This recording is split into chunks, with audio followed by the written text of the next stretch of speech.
Materi 5. Pemilu di Indonesia.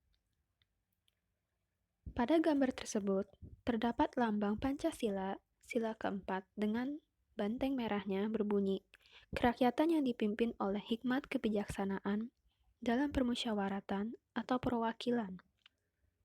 Secara sederhana, pembahasan sila keempat Pancasila adalah demokrasi. Sila keempat merupakan penjelmaan dalam dasar politik negara. Ialah negara berkedaulatan rakyat menjadi landasan mutlak sifat demokrasi Indonesia. Sila keempat menunjuk pada NKRI sebagai negara demokrasi perwakilan yang dipimpin oleh orang profesional atau dewasa melalui sistem musyawarah. Makna dari sila ini adalah 1. Mengutamakan kepentingan negara dan masyarakat. 2. Tidak memaksakan kehendak orang lain. 3. Mengutamakan budaya bermusyawarah dalam mengambil keputusan bersama. 4. Bermusyawarah sampai mencapai kata mufakat diliputi dengan semangat kekeluargaan.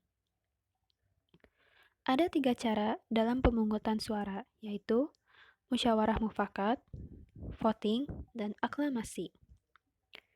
Musyawarah adalah suatu upaya bersama dengan sikap rendah hati untuk memecahkan persoalan atau mencari jalan keluar guna mengambil keputusan bersama dalam penyelesaian atau pemecahan masalah. Voting adalah sebuah cara pengambilan keputusan dengan menyajikan opsi kepada para anggota pemilik suara dalam rapat lalu ditentukan jumlah anggota yang memiliki masing-masing opsi. Hasil voting diperoleh dari jumlah voting terbanyak. Lalu ada aklamasi. Aklamasi adalah pertemuan maupun pemilihan umum dan mengakui hasil pemilihan umum dalam bentuk penegasan yang dengannya seseorang dengan tepuk tangan, sorak-sorai, ataupun pekikan penghargaan lain dinyatakan terpilih. Dalam kasus ini, pemungutan suara tidak dilakukan. Pemilu adalah sarana pelaksanaan kedaulatan rakyat yang dilaksanakan secara langsung, umum, bebas, rahasia, jujur, dan adil dalam Negara Kesatuan Indonesia berdasarkan Pancasila dan Undang-Undang Dasar Negara Republik Indonesia 1945. Pemilu yang bersifat independen merupakan amanat dari Undang-Undang Dasar 1945. Dalam Undang-Undang 1945 juga disebutkan bahwa pelaksanaan pemilu harus dilakukan dengan asas luber judil. Sebelum reformasi, pemilu hanya menganut asas luber, langsung, umum, bebas, dan rahasia saja. Namun setelah reformasi ditambah 2 asas jurdil, yakni jujur dan adil. Pemilu berasaskan luber judil hanya dapat tercapai jika diselenggarakan oleh penyelenggara pemilu yang independen. Dalam pengertian umum, pemilu merupakan suatu mekanisme transfer kekuasaan politik secara masyarakat. Legitimasi kekuasaan seseorang atau partai politik tertentu tidak diperoleh dengan cara kekerasan. Kemenangan terjadi karena suara mayoritas rakyat didapat melalui pemilu yang fair. Pemilu adalah pemilihan umum, dilakukan secara periodik 5 tahun sekali dalam tiap konteks daerahnya. Berikut adalah pengertian pemilu menurut para ahli. 1. Ali Murtopo. Pada hakikatnya, pemilu adalah sarana yang tersedia bagi rakyat untuk menjalankan kedaulatannya sesuai dengan azas yang bermaktub dalam pembukaan UUD 1945. Pemilu itu sendiri pada dasarnya adalah suatu lembaga demokrasi yang memiliki anggota-anggota perwakilan rakyat dalam MPR, DPR, dan DPRD, yang pada gilirannya bertugas untuk bersama-sama dengan pemerintah, menetapkan politik dan jalannya pemerintahan negara. 2. Murisan. Pemilihan umum adalah cara atau sarana untuk mengetahui keinginan rakyat mengenai arah dan kebijakan negara ke depan. Paling tidak ada 3 macam tujuan pemilihan umum, yaitu memungkinkan peralihan pemerintahan secara aman dan tertib untuk melaksanakan kedaulatan rakyat dalam rangka melaksanakan hak asasi warga negara. 3. Suryo Untoro. Pemilu adalah suatu pemilihan yang dilakukan oleh warga negara Indonesia yang mempunyai hak pilih untuk memilih wakil-wakilnya yang duduk dalam Badan Perwakilan Rakyat, yakni Dewan Perwakilan Rakyat, Dewan Perwakilan Rakyat Daerah tingkat 1 dan tingkat 2. 4. Ramlan.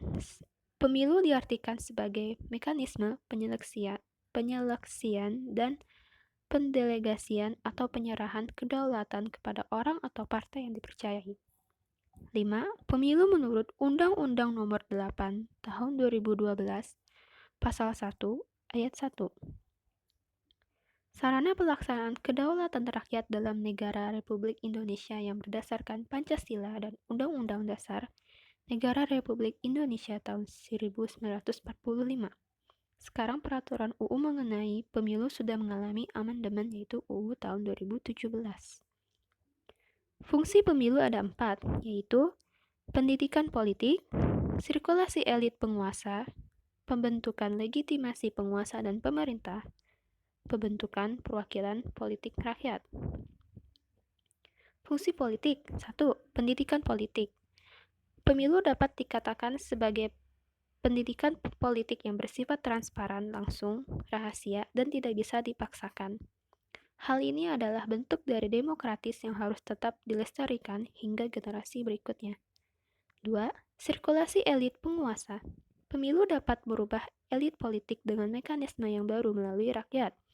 Jika rakyat tidak menginginkan pemimpin yang pernah mereka pilih untuk kembali memimpin, maka ketika pemimpin tersebut lengser, segala bentuk tatanan negara, peraturan, dan jajaran elit politik akan menemui perubahan atau pergantian. 3. Pembentukan legitimasi penguasa dan pemerintah. Pemilu merupakan suatu mekanisme transfer kekuasaan politik secara damai. Pengertian legitimasi adalah kekuasaan seseorang atau partai politik tertentu tidak diperoleh dengan menggunakan cara-cara kekerasan, tetapi karena yang bersangkutan memenangkan suara mayoritas rakyat melalui pemilu yang fair. 4. Pembentukan perwakilan politik rakyat. Pemilu dapat dijadikan wadah untuk mengeluarkan aspirasi rakyat secara besar-besaran demi perbaikan ekonomi dan pembangunan negara yang telah terjadi. Setelah fungsi, kini ada tujuan pemilu, yaitu pemilu sebagai implementasi kedaulatan rakyat, pemilu sebagai sarana membentuk perwakilan politik, pemilu sebagai sarana penggantian pemimpin secara konstitusional, pemilu sebagai sarana pemimpin politik memperoleh legitimasi, pemilu sebagai sarana partisipasi politik masyarakat. 1. Pemilu sebagai implementasi kedaulatan rakyat. Kedaulatan terletak di tangan rakyat. Hal ini karena rakyat yang berdaulat tidak bisa memerintah secara langsung. Dengan pemilu, rakyat dapat menentukan wakil-wakilnya. Para wakil terpilih juga akan menentukan siapa yang akan memegang tampuk pemerintahan. 2. Pemilu sebagai sarana membentuk perwakilan politik. Melalui pemilu, rakyat dapat memilih wakil-wakil yang dipercaya untuk menyalurkan aspirasi dan kepentingannya. Semakin tinggi kualitas pemilu, semakin baik pula kualitas para wakil rakyat yang bisa terpilih dalam lembaga perwakilan rakyat. 3. Pemilu sebagai sarana penggantian pemimpin secara konstitusional. Pemilu bisa mengukuhkan pemerintahan yang sedang berjalan atau untuk mewujudkan reformasi pemerintahan. Melalui pemilu, pemerintahan yang aspiratif akan dipercaya rakyat untuk memimpin kembali. Sebaliknya, jika rakyat tidak percaya, maka pemerintahan tersebut harus berakhir dan berganti. 4. Pemilu sebagai sarana pemimpin politik memperoleh legitimasi. Pemberian suara para pemilih dalam pemilu pada dasarnya merupakan pemberian mandat rakyat kepada pemimpin yang dipilih untuk menjalankan roda pemerintahan. Pemimpin politik terpilih mendapatkan legitimasi politik rakyat. 5. Pemilu sebagai sarana partisipasi politik masyarakat. Melalui pemilu, rakyat secara langsung dapat menetapkan kebijakan publik melalui dukungannya kepada kontestan yang memiliki program aspiratif. Kontestan yang menang karena didukung rakyat harus merealisasikan janji-janji ketika memegang tampuk pemerintahan. Asas pemilu adalah luber judil dengan penjelasannya adalah 1. Langsung. Masyarakat sebagai pemilih memiliki hak untuk memilih secara langsung dalam pemilihan umum sesuai keinginan sendiri tanpa perantara. 2. Umum. Pemilu berlaku untuk semua warga negara yang memenuhi syarat pemilu, tidak membedakan agama, suku, ras, jenis kelamin, golongan, pekerjaan, dan lain-lain. 3. Bebas. Seluruh warga negara yang memenuhi syarat sebagai pemilih pada pemilu bebas menentukan siapa saja yang akan dipilih untuk membawa aspirasinya tanpa tekanan. 4. Rahasia. Dalam menentukan pilihannya, pemilih dijamin kerahasiaan atas pilihannya. Pemilih memberikan suara pada surat suara dengan tidak dapat diketahui oleh orang lain kepada siapapun. 5. Jujur. Semua pihak yang terkait dengan pemilu harus bertindak dan juga bersikap jujur sesuai peraturan yang berlaku. 6. Adil. Pelaksanaan pemilu, baik pemilih dan peserta pemilu mendapatkan perlakuan yang sama, serta bebas dari kecurangan dari pihak manapun. Terima kasih. Wassalamualaikum warahmatullahi wabarakatuh.